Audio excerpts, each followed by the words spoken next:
बहुत समय पहले निषद्ध देश में नल नाम के एक वीर और धर्मप्रिय राजा रहते थे। वे अपनी प्रजा से बहुत प्रेम करते थे और उनकी वीरता और न्याय की चर्चा दूर दूर तक होती थी।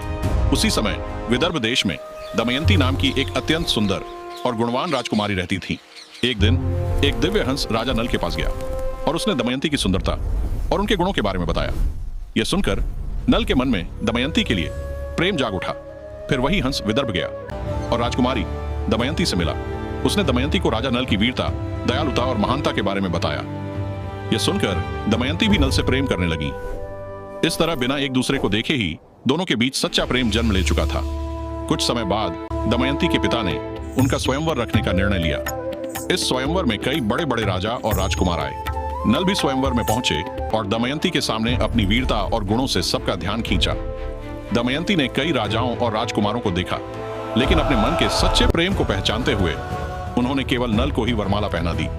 इसके बाद दोनों का विवाह बड़े धूमधाम से हुआ और वे सुखपूर्वक रहने लगे। लेकिन यह सुख ज्यादा समय तक नहीं रहा। कली नाम के दुष्ट देवता को यह विवाह पसंद नहीं आया। उसने बदला लेने की ठानी। एक दिन उसने नल के भाई पुष्कर को उकसाया और नल को जुए के खेल में फंसा दिया। नल बार बार जुआ खेलते रहे और दुर्भाग्य से वे सब कुछ हार गए। अंत में उन्होंने अपना राज्य भी खो दिया। अब नल और दमयंती को अपना महल छोड़कर जंगल में भटकना पड़ा। जंगल में उन्हें बहुत कठिनाइयां झेलनी पड़ी। एक रात जब दमयंती गहरी नींद में सो रही थी, तब नल ने सोचा कि उनकी वजह से दमयंती को इतना कष्ट मिल रहा है। भारी मन से उन्होंने दमयंती को वहीं छोड़ दिया और अकेले ही जंगल में आगे बढ़ गए। कुछ समय बाद जंगल में नल को करकोटक नाम का एक नाग मिला, जो श्राप के कारण फंसा हुआ था। नल ने दया करके उसकी सहायता की, लेकिन जैसे ही नल ने उसे उठाया, नाग करकोटक ने उन्हें डस लिया। उस डसने से नल का रूप बदल गया और वे पहचान में नहीं आते थे। नाग ने नल से कहा कि यह सब उनकी भलाई के लिए है। अब कोई उन्हें पहचान नहीं पाएगा और सही समय आने पर वे अपना राज्य वापस पा सकेंगे।